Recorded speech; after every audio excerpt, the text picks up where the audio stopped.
오늘 본문은 굉장히 짧은 본문이고요. 오늘 본문 안에 보면 이 헤롯 왕이라고 그러는데 정확히 이야기하자면 헤롯 아그리빠 왕입니다. 이 헤롯 왕이 급작스런 죽음을 맞이하는 그런 이야기가 오늘 본문 가운데 나와 있습니다. 몇 주 한 3주 전에 이 전의 본문을 우리가 설명을 했기 때문에 이 본문의 배경을 잠시 여러분에게 설명을 해드리고자 합니다. 헤롯 아그리빠 왕은 분봉 왕이죠. 이 팔레스타인이라고 하는 땅이죠. 로마의 전 지역 가운데에 이 팔레스타인 땅을 따로 떼가지고 그 땅을 다스리도록 또 치안을 유지하도록 보냄을 받은 자가 분봉 왕이죠. 그래서 이 팔레스타인을 땅을 다스리던 왕이 우리가 잘 아는 대로 헤롯 대왕가죠. 이 헤롯 대왕가는 헤롯 대왕이 일대고요. 그대로 사도 바울의 시대까지 4대에 걸쳐서 이 헤롯 왕가가 유대 지역, 이 팔레스타인 지역을 다스리는 것을 이제 보게 됩니다. 오늘 본문에 나오는 이 헤롯 왕은 대헤롯, 1대 헤롯 왕의 3대 손이죠. 손자입니다. 헤롯 아그리빠라고 하는 그런 왕입니다. 이 헤롯 분봉 왕들이 가장 중요하게 생각하는 건 뭐냐면 자기가 다스리는 땅에 밀란이 일어나거나 또는 로마에 저항하는 반란이 일어나게 되면은 바로 그 순간으로 정치적인 생명이 끝나게 되는 겁니다. 그래서 모든 그 헤롯 대왕의 주된 관심이 뭐냐면 이 유대인들의 환심을 사서 자기의 정권을 유지하는 것, 이것이 가장 큰 자기들의 주된 관심이었다라고 보는 것이죠. 이 헤롯 왕가는 굉장히 정치력이 뛰어난, 정치적인 수완이 뛰어난 그런 가문입니다.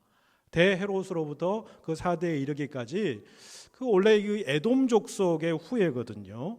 그러니까 이스라엘의 그 야곱과 예서의 후손이 에돔 족속인데 에돔 족속의 후예죠. 그러니까 유대인으로서의 정통성을 인정받지 못하는 그런 왕가입니다. 그렇기 때문에 더 조심해서 유대인들의 환심을 사기 위해서 노력을 많이 했죠. 대헤롯 같은 경우에는 어떻습니까?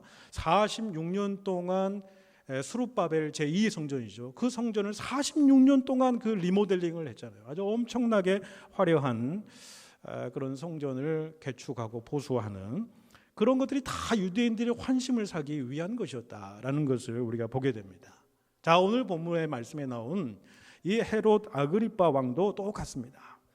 유대인들이 좋아하는 일들을 해서 자기 정권을 유지하려고 했던 사람인데 이 헤롯 아그리빠 왕은 가장 유대인의 환심을 사는 것이 무엇일까 그 시대에 라고 했더니 바로 그때 당시에 복음이 폭발적으로 이 복음의 역사가 놀랍게 일어나고 예루살렘과 온 유대와 사마리아까지 이르러서 예수 그리스도를 믿는 사람이 아주 엄청나게 폭발적인 역사가 이루어지니까 이제 유대인들로부터 본격적인 박해가 시작이 되는 거죠. 그러니까 많은 유대인들이 이 기독교인을 싫어하는 것을 이제 알게 된 겁니다. 그래서 이 유대인들의 비유를 맞추기 위해서 이제 기독교인들을 특별히 지도자들을 이제 핍박하고 잡아 죽이는 이런 일들을 하게 된 것이죠. 그래서 지난 본문에서 보았던 것처럼 이 12사도 중에 첫 순교자가 나오게 되는데 바로 요한의 형제 야고보 사도가 이 헤롯 아그리빠 왕에 의해서 순교를 당합니다. 첫 순교자이죠. 그리고 그 다음에 이 12사도들 중에 교회의 대표적인 지도자 역할을 했던 사람이 누구냐면 베드로 사도죠. 그래서 이 베드로 사도를 잡아서 베드로 사도도 잡아서 사형장인 이슬로 이제 끝나게 되면은 이 유대인들이 더욱더 좋아하리라 이렇게 생각을 했던 것이죠. 그래서 지난 본문에 어떻게 됩니까? 베드로를 잡아서 옥에 가두는 것을 보게 됩니다. 그리고 철저하게 감시를 하죠. 베드로는 워낙 그지 전에도 2번이나 감옥에 들어갔다가 주의 천사가 나타나서 도망친 이런 경우를 알고 있었기 때문에 4명이 한 조를 이루어 가지고 어떻게 됩니까? 그것도 4조를 이루죠. 그러니까 16명이 24시간 동안 계속해서 돌아가면서 6시간씩 이 4명이 한 조가 되어서 철통같이 이 감옥에 있는 베드로를 지켰죠. 그럼에도 불구하고 무슨 일이 벌어지죠? 하나님의 천사가 베드로를 풀어주는, 그래서 이 헤로드 아그리파 왕의 명성에 손이 가게 되는 것이죠. 어떻게 사람 한 사람 그렇게 간수를 못하고 그렇게 내어 보내주느냐라고 하면서 유대인들에게 비난을 샀을 것입니다. 그래서 화가 난 헤롯이 감옥을 지키고 있었던 간수들을 다 처형하죠. 그리고 난 다음에 가이사랴로 가게 됐다. 이것이 지난 본문의 이야기입니다. 그리고 이 오늘 본문은 이 가이사랴에서 일어난 이야기들을 오늘 해주고 있다라는 거죠. 자, 가이사랴라고 하는 곳은 어떤 곳이냐? 지금 이스라엘의 정치적인, 경제적인, 문화적인 수도는 텔아비브입니다. 그 지중해 연안에 있죠. 그 텔아비브 지중해 연안을 따라서 북쪽으로 해안가를 쭉 타고 올라가면 바로 거기가 이제 가이사랴라고 하는 곳이 있습니다. 영어로는 시저리아로죠. 시저의 도시다. 시저에게 로마의 황제에게 바쳐진 도시다. 그런 의미입니다. 이 또한 헤롯 대왕이 이 해변가에, 지중해 해변가에 도시를 건설하는, 아주 아름답게 도시를, 로마식 도시를 이렇게 건설을 했던 도시가 바로 이 가이사랴, 오늘 본문에 나온 장소라는 거죠.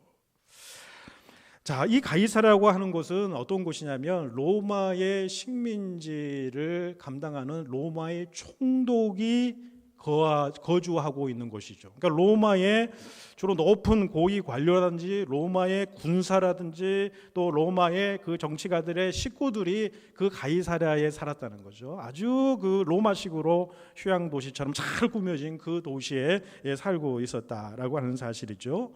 그곳은 가이사랴라고 하는 것은 쉽게 이야기하자면 이 식민지 유대 땅을 다스리고 있는 총독의 관저 또 총독의 집정실이 있는 곳이다. 그러니까 우리나라 역사로 보자면 일제시대의 조선 총독부와 같은 역할을 하는 곳이 바로 이 가이사랴에 있는 곳이었다. 자, 왜 그곳으로 이제 헤로드 왕이 갔느냐 하면은 당시 로마의 황제는 글라디우스 황제입니다. 그런데 이 황제가 전쟁에 나갔다가 큰 승리를 하게 되죠. 그래서 모든 로마역에 있는 분봉왕들한테 명령하기를 이 대승리를 축하하는 어떤 공연 같은 것을, 집회, 축제 같은 것을 열라, 이렇게 이제 지시를 했던 것이죠. 그래서 가이사랴에 있는 원형 경기장에서 이 오늘 헤롯 아그리파 왕이 이 로마 황제의 승전 축하 기념 공연을 하러 이 가이사랴에 왔던 것입니다. 그리고 그 승전 기념일 다음 날은 무슨 날이냐면 역사서에 보면 8월 1일이 그 글라디우스 황제의 또 생일입니다. 그러니까 승전 축제가 벌어지고 그 다음 날은 황제의 생일이죠.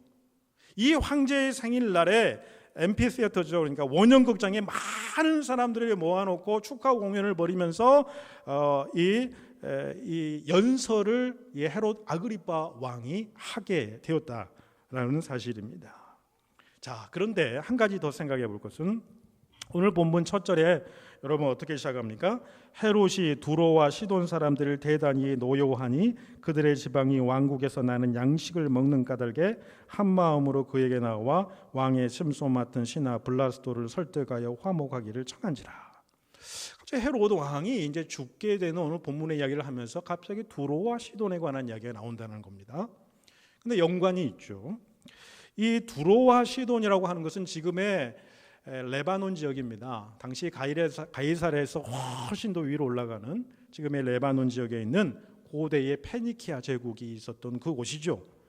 그런데 이 헤롯 왕과 이 페니키아 왕국의 후손이 이 두로와 시돈 지역의 사람들과 이 갈등이 빚어졌다는 거예요. 헤롯은 유대 지역을 다스리는 왕이고, 그런데 헤롯은 제재 수단으로 두로와 시돈에 대해서 곡물을 수출할 것을 완전히 금지령을 내린 거죠. 두로와 시돈이라고 하는 나라는 역사적으로 굉장히 강한 나라입니다. 해상 부유국이죠. 그런데 그 두로와 시돈 지방에서는 곡식을 심어서 자기들이 스스로 양식을 가질 수 없었죠. 모두 다 중개 무역입니다. 그렇기 때문에 유대 지역, 특히 갈릴리 서부 쪽에서 나는 이스라엘 평야에서 나오는 많은 곡식들을 수입해 다 썼다라는 거예요.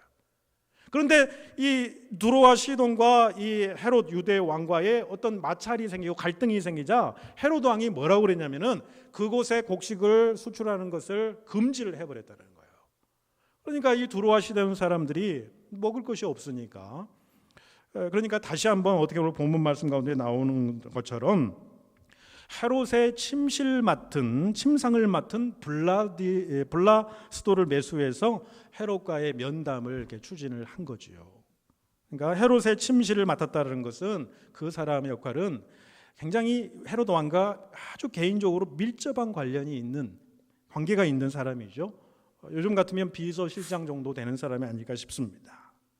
자, 그때가 그러니까 바로 가이사랴 이곳에서 황제를 위한 축하 공연과 또 황제의 생일을 축하하기 위해서 모였을 때에 바로 이 두로와 시돈에 있던 사람들, 그러니까 헤롯 아그리파 왕에게 잘 보여서 곡식을 다시 수입을 해 먹고 살 수 있었던 그 사람들이죠.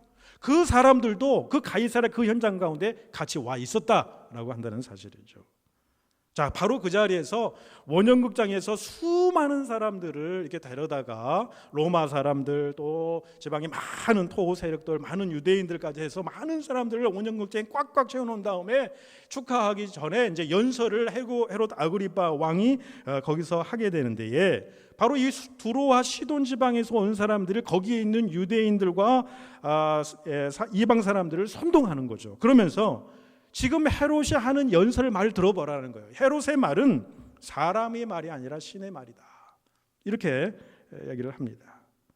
헤롯 왕에게 아첨을 하는 그런 말이겠죠. 사람의 말이 아니고 신의 말이라는 음성을 듣고, 그런데 이 헤롯 왕은 그대로 그 칭찬을 다 받아들입니다. 아무 말도 없습니다. 그래서 오늘 본문의 말씀해 보시면 그로 인해서 하나님께서 충을 먹여서 죽게 했다. 벌레에 먹혀 급사했다. 이렇게 이제 표현을 하는 거죠. 그런데 헤롯이 죽고 난 다음에 오히려 하나님의 말씀이 성도들 가운데 더 흥왕하게 되고 교회가 부흥이 되었더라. 여러분, 이것이 오늘 본문의 전체적인 말씀입니다. 자, 이 이야기 가운데 가장 중요한 핵심은 뭐냐면 왜 헤롯이 급사했냐는 거죠. 결정적으로 그를 넘어뜨리는 원인은 교만함이었다라는 것입니다. 유대 역사가 요세푸스라고 하는 사람은 이 역사적인 사실에 대해서 아주 비교적 자세하게 기술을 했습니다. 이 로마 황제 글라디오의 생일의 축제 그 다음 날에 헤롯이라고 하는 왕이 그 자리에도 있지 않는 글라디오 로마 황제를 즐겁게 하겠다고 가이사랴에서 축제를 벌였는데, 거기에 있는 많은 사람들을 초청해 놓고는 사실은 로마 황제가 그 자리에 없으니까 결국은 자기가 자기 황제처럼 그 자리에 나타나게 된 거죠. 자기가 가장 높은 자리에서 있게 된 것입니다. 그 역사가들의 기록에 의하면 이 헤롯 왕이 잘 입는 옷이 뭐냐면 오늘 본문의 말씀에는 왕의 왕복을 입었다라고 이야기를 하는데, 은으로 반짝반짝 빛나게 만드는 찬란한 옷을 많이 입었다라는 거예요. 그러니까 은으로 만든 옷을 입었고 원형 경기장이 딱 섰는데 햇빛이 반사가 되는 거죠. 그러니까 사람이 아주 찬란하게 보이는 어떤 그 효과를 바라보게 된 것이죠. 가장 좋은 자리에 앉아서 많은 사람들의 시선으로부터 영광을 그가 누렸던 것이죠. 두로와 시돈에서 온 사람들이 이때를 타서 왕의 환심을 사고 자신들의 정치적인 목적을 이루기 위해서 헤롯이 일장 연설을 하고 난 다음에 아첨하는 말로 이것이 신의 소리다, 사람의 소리가 아니다라고 그렇게 이야기를 했던 거죠. 그 요세푸스의 기록에 보면 저들이 아그리빠를 향해서 당신을 이제부터 신으로 섬기겠다 이렇게 이제 말한 것으로 기록이 되어 있습니다. 여기에서 문제가 생기게 된 거죠. 적어도 유대 땅을 다스리는 유대 왕입니다. 유대인들은 하나님을 믿는 신앙인들이죠. 그렇다고 한다면 그런 소리를 들었을 때 그것은 신성 모독죄와 같은 거거든요. 그렇다고 한다면 백성들을 꾸짖었어야 옳다라는 거예요. 그런데 헤롯은 오히려 그것을 기쁘게 받아들였다라고 한다는 사실입니다.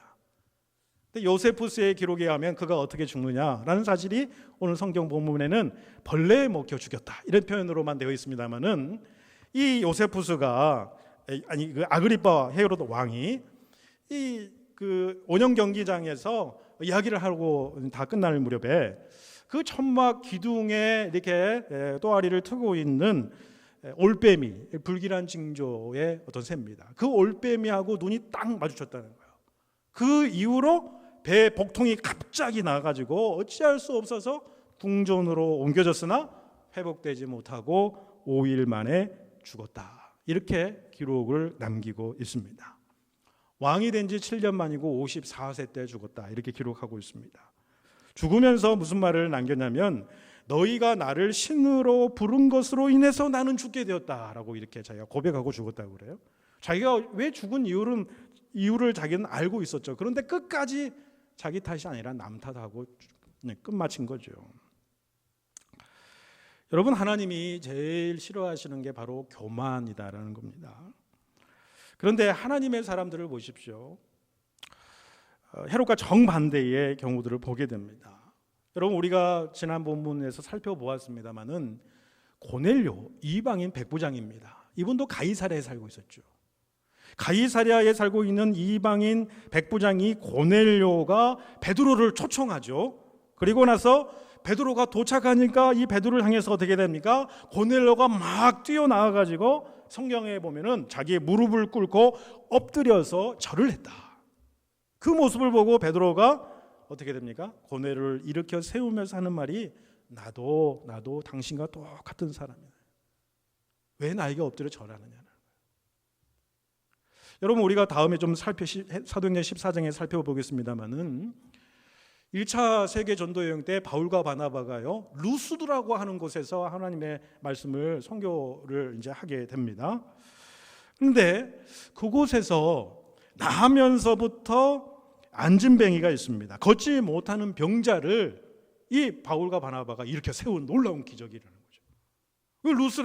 루스드라고 지역에 사는 모든 사람들은 나면서부터 안진뱅이 그 사람을 모르는 사람이 없어요. 그런데 이 사람들이 그 병을 고쳐서 이렇게 세우니까 그 루스드라고 있는 사람들이 어떻게 하냐면 신처럼 여겼다라는 거예요.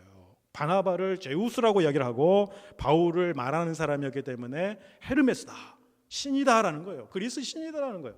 그러면서 어떻게 됩니까? 그들 앞에 신들처럼 그들을 접대하려고 하니까 여러분, 바울과 바나바가 어떻게 됩니까? 말씀해 보니까 펄쩍펄쩍 뜁니다.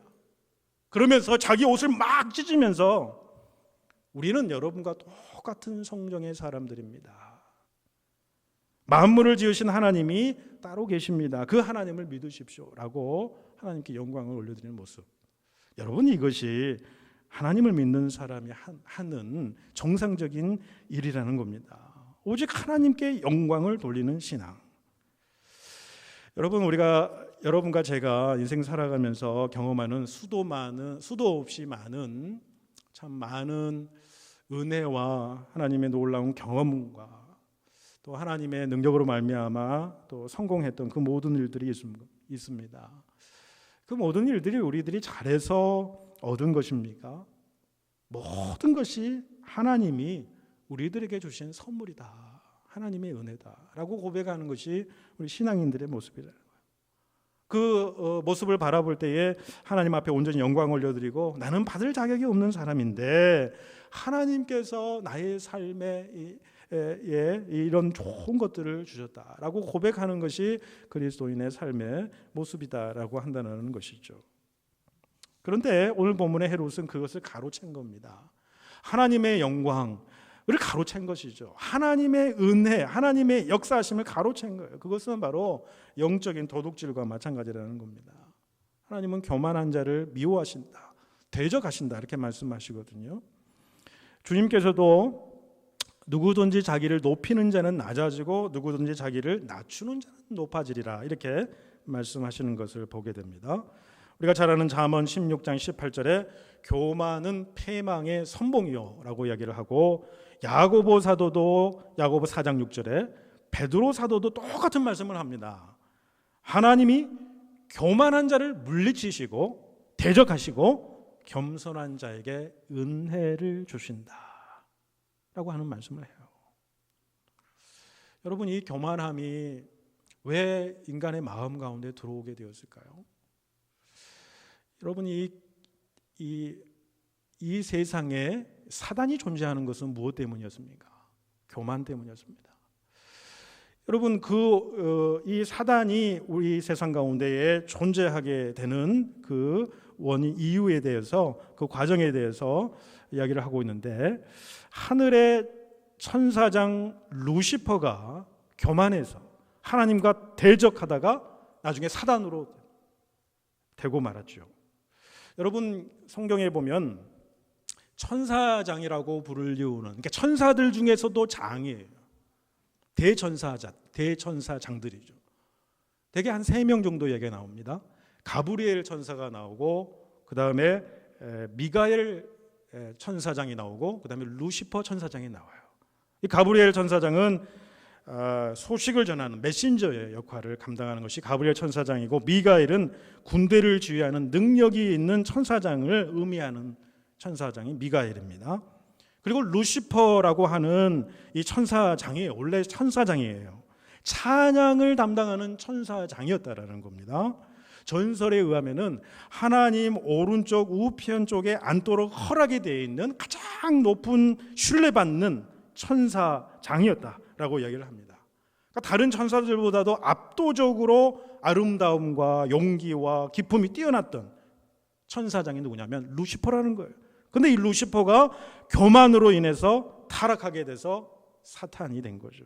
또 그를 따르는 천사들이 이 땅 가운데 마귀가 되었다. 이것이 우리가 기독교에서 이야기하는 성경적인 마귀, 사탄의 이제 기원이다라는 겁니다. 여러분, 그 기원에 대해서 보시면은 이사야 본문에 그 말씀이 잘 나와 있는데, 그 이사야 말씀에 보시면은 이 천사장 루시퍼의 교만함이란 게 무엇이냐, 교만함의 가장 그 근저에 있는 것이 무엇이냐라는 잘 보여주고 있습니다. 우리가 중요한 본문이기 때문에 한번 찾아보기를 원합니다. 이사야 본문 14장 12절에서 14절까지 말씀인데요, 구약 984면 어간에 있습니다.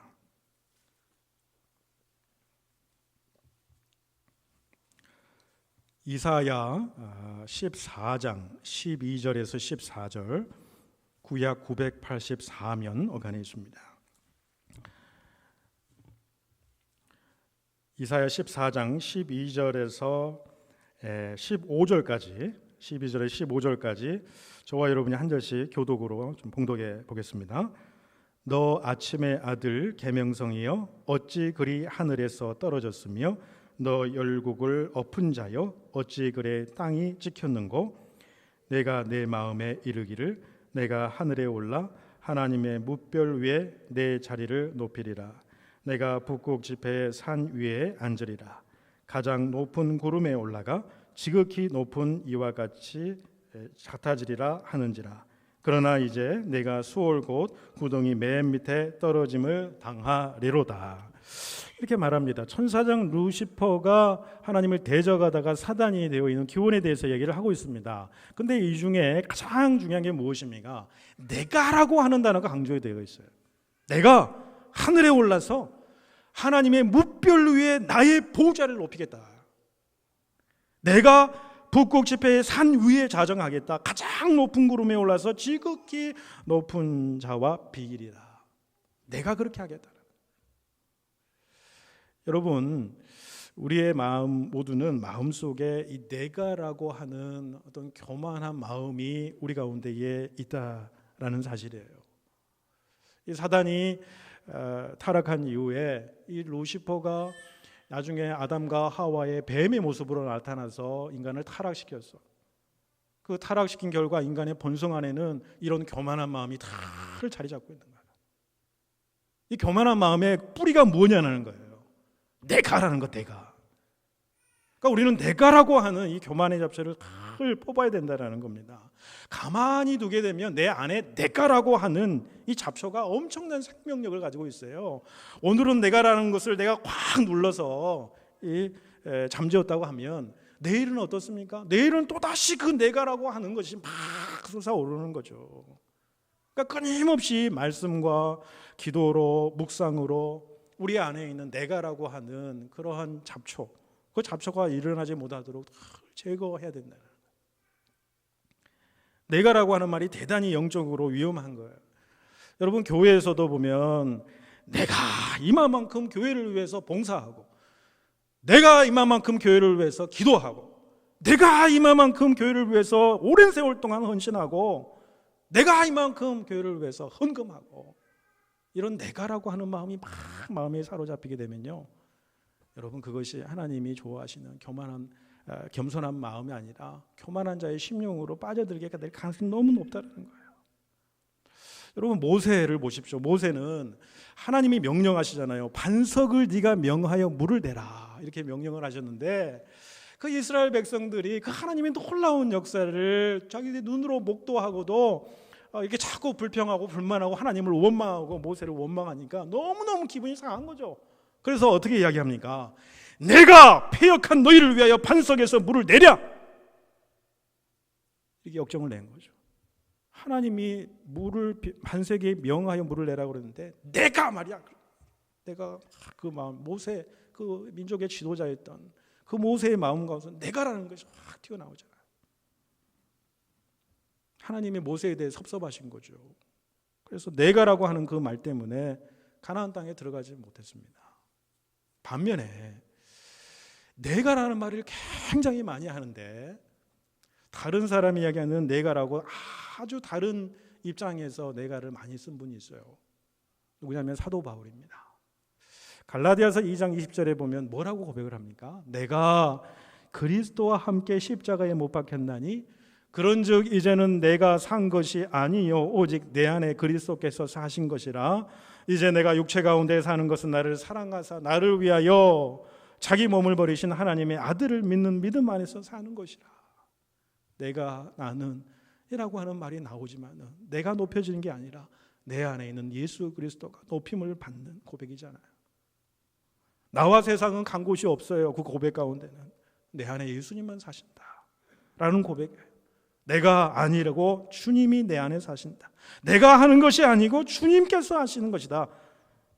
여러분 이런 사람을 하나님께서 귀히 쓰시는 거예요. 겸손한 심령, 하나님의 은혜의 통로가 이 겸손한 자에게 흘러가게 되어 있어요. 여러분 우화 중에 이런 이야기가 있다고 그래요. 한 연못에 오리 2마리하고 개구리 1마리가 살았답니다. 아주 사이좋게 지내는데 가뭄이 들어서 물이 점점 말라가는 거죠. 그래서 이 개구리가 거의 죽어갈 무렵이 됐습니다. 그런데 이 개구리가 아주 좋은 꾀를 낸 것이죠. 다른 곳에 물이 많은 다른 큰 연못으로 이사를 가야 되는데 이제 힘이 없어서 갈 수가 없으니까 생각이 난 게 뭐냐면 2마리의 오리가 큰 막대기에다가 주둥이를 양쪽에 물고 이렇게 날아가게 되면 자기가 가운데에 그 막대기를 물고 날아가서 많은 물이 있는 그 연못으로 가겠다, 이런 계획을 세우고 실제적으로 그렇게 해서 하늘을 향해서 비상하면서 다른 연못으로 가고 있었어요. 마음의 자부심이 굉장히 컸던 거죠. 내가 이런 사람이야, 내가 이렇게 지혜가 있는 사람이야, 이렇게 하고 있는데 그 날아가는 모습을 한 농부가 딱 보게 된 것이죠. 그러면서 감탄을 하는 것입니다. 좋은 아이디어구나. 누구의 머리에서 그게 나왔느냐라고 이렇게 물으니까 이것을 자랑하지 못해서 입이 끈질끈질하다가 나중에 입을 벌려서 하는 이야기가 물론 내가 그 일을 했지요라고 이렇게 이야기를 했어요. 그 다음에 결과는 어떻게 되었는지 뻔한 내용은 아니겠어요. 자기 자랑과 자기 교만의 최후의 모습이다. 오늘 본문의 헤로드 왕의 최후의 모습이다라는 것입니다. 다시 23절에 여러분 말씀해 보시면은 헤롯이 영광을 하나님께로 돌리지 아니하므로 주의 사자가 곧 친히 벌레에게 먹혀 죽으니라, 이렇게 말씀해요. 여러분 똑같은 주의 사자입니다. 주의 사자가 앞서는 베드로를 옥에서 구해낸 사자였어요. 그런데 이번에는 교만한 헤롯을 치기 위한 사자였다는 거예요. 똑같은 사자입니다.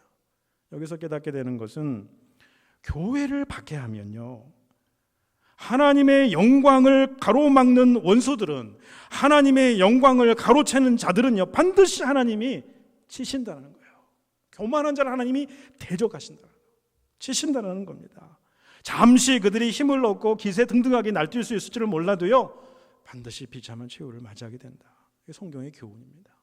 무엇보다도 중요한 교훈이 무엇입니까? 오직 우리가 하나님께 영광을 올려드려야 된다. 여러분 교회 역시 진정 하나님만 섬기고 하나님께 영광 돌리는 교회가 되어야 될 줄로 믿습니다. 한국에서나 이민사회에서 분란이 일어나는 많은 교회들을 보면 공통점이 하나가 있어요. 그게 뭐냐면 무슨 목사파가 있고 장로파가 있습니다. 목사파도 무슨 원로 목사파가 있고요, 담임 목사파가 있고요, 누구 장로파가 있고요, 무슨 파가 있어요. 이렇게 나누어서 다툰다는 것은 뭐냐면 그 사람을 추종한다는 이야기예요. 그 사람이 교회의 주인 역할을 하게 된다는 거예요. 한국의 대형 교회들 보십시오. 아버지가 그렇게 성령에 충만해서 큰 교회를 세우는데 나중에는 어떻게 돼요? 아들에게 그 자리를 물려주려고 하잖아요. 자기가 아니면, 자기 아들이 아니면 교회가 안 된다는 거예요. 그 교회의 주인 된 자리에 이미 그들이 서버리는 거예요. 하나님이 교회의 주인인데 사람이 주인 되어버리는 거예요. 목사가 주인이 되고 장로가 주인이 되어버리는 거예요. 여러분, 그 무엇도 어떤 것도 하나님보다 교회에서는 귀할 수가 없습니다. 교회가 이 중에 어떤 그 무엇이라도, 사람이라도, 어떤 물질과 어떤 재산이라든지 어떤 전통이라고 할지라도 하나님보다 소중히 여기는 순간은 더 이상 참된 교회가 아니다라는 겁니다.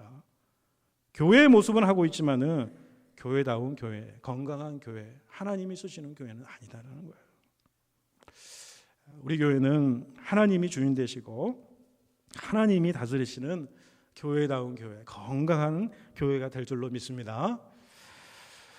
여러분, 교회는 건물이 아니기 때문에, 교회는 믿는 사람들의 모임이기 때문에, 하나님의 사람들이기 때문에, 하나님께서 이 교회를 아들 예수 그리스도의 피값으로 사셨기 때문에, 여러분, 본문의 헤로드 왕이 하나님의 영광을 가로챘을 뿐만 아니라 교회를 핍박했다는 거죠.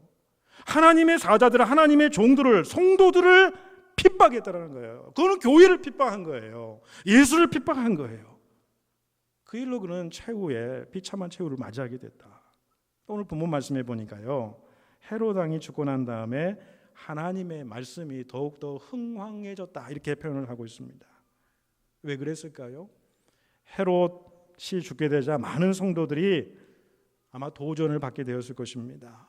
때로는 그 핍박 때문에 굉장히 움츠려 있었을 가능성이 있겠지요. 그러나 하나님의 교회를 핍박하고 하나님의 종들과 성도들을 핍박하는 자의 말로가 저렇게 된다는 사실을 교인들이 두 눈으로 똑바로 깨달은 거죠. 그러니까 더욱더 교인들이 하나님의 말씀으로 들어오게 되는 거죠. 하나님의 말씀으로 들어오게 되니까 교회가 더욱더 흥황하게 되고 부흥하게 되는 그런 모습을 보였다라는 사실을 우리가 보게 됩니다. 여러분, 우리가 살면서 얻은 모든 것들이 다 살면서 하나님께로부터 얻은 것들인 줄로 믿습니다. 자녀들이 아무리 잘하고 좋은 직장을 다니고 좋은 직업을 가지고 떵떵거리고 사는 세상 성공의 삶을 살았다고 할지라도 그들이 어떤 하나님께 영광을 돌리는 삶을 살아가느냐가 더 중요한 거 아니겠어요? 자식들이 잘난 것을 가지고 잘된 것이 다 내 탓이 내 덕분이고 자녀들 덕분이 아니라 다 하나님으로부터 얻은 것들이죠. 내가 건강한 삶을 이렇게 살아가는 것도, 우리의 생업의 현장에 하나님께서 함께 해주시는 것도, 어떤 큰 일과 어떤 작은 일이라고 할지라도 하나님께서 그 은혜로 함께 하셨기 때문에 이루어지는 일이다. 그래서 모든 영광은 하나님 앞에 올려드리는 그런 삶을 우리가 살아야 될 줄로 믿습니다.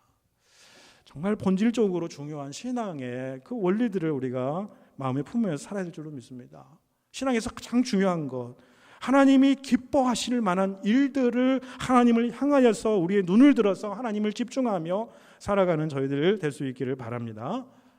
여러분, 우리가 집중해야 되는 가장 신앙에서 소중한 삶이 무엇이겠습니까? 저는 그 중에 하나가 바로 예배하는 삶이에요. 왜? 예배는 본질이 뭐냐면 하나님께 모든 영광을 돌리는 예배거든요. 삶이거든요.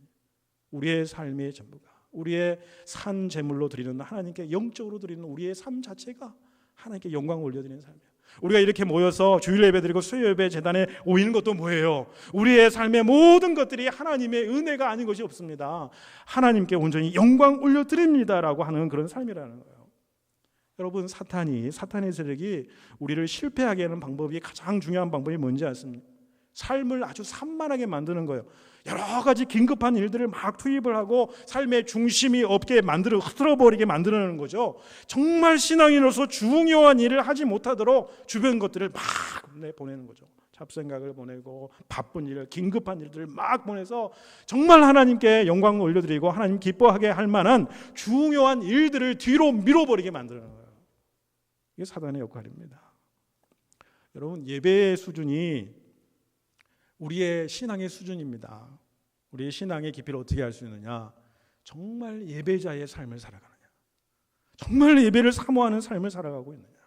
수요 예배든 토요 새벽 제단이든 주중에 새벽 기도건 주일 예배거든 정말로 하나님을 향해서 하나님만 바라보고 하나님의 영광의 빛을 우리가 소망하면서 그 하나님께 모든 영광을 올려드리는 그 예배의 그 삶, 그 예배의 삶이 어떤 삶으로 비춰지느냐? 하나님 앞에, 사람들 앞에. 신앙의 파라미터입니다. 수준입니다. 예배하는 태도가 우리 인생의 태도입니다. 예배 때 받은 축복이 우리의 삶의 축복을 결정하는 거죠. 예배의 질이 우리의 삶의 질을 결정한다. 성경은 이야기하죠. 여호와를 기뻐하라. 저가 내 마음에 소원을 이루어 주시리로다. 이렇게 고백합니다. 여러분, 하나님 앞에 온전히 영광을 돌리는 삶에는요, 절망이 없습니다. 여러분, 사방이 다 길이 막혀도요, 위를 보면 하늘로는 절대 하늘을 막을 수가 없습니다. 하늘로 향하는 길은 언제나 열려있기 때문에 하나님 앞에 영광 돌리는 삶을, 하나님 중심적으로 사는 삶을 살아가는 사람은요, 길이 막혀도 사방이 꽉 막힌 그 상황 속에서도 절망이 아니라 소망이 우리에게 더해질 줄로 믿습니다. 여러분, 다윗이 뭐라고 고백을 합니까? 천만인이 나를 둘러싸 애워 진친다고 할지라도 나는 두려워하지 않겠다. 왜? 하늘을 바라볼 수 있습니다. 하나님을 향할 수 있습니다. 그것 가운데 하나님의 능력이 나에게 임하면, 하나님이 우리에게 소망을 주시면은 우리 인생의 문제 해결될 줄로 믿습니다. 여러분, 내 인생이 하나님의 은혜로만이 유지되는 인생임을 우리가 겸손한 마음으로 인정할 수 있기를 바랍니다. 그렇다고 한다면 절망의 날에도 반드시 하나님께서 소망을 넘치게 하실 것이고, 일이 잘 되나 잘 못 되나 상관없이, 어떤 큰 일을 당하나 작은 일에서나 아무런 상관없이 항상 하나님 앞에 영광을 올려드리는 삶을 살아가게 되시는 복된 여러분과 제가 될 수 있기를 축원해 드립니다. 기도드리겠습니다.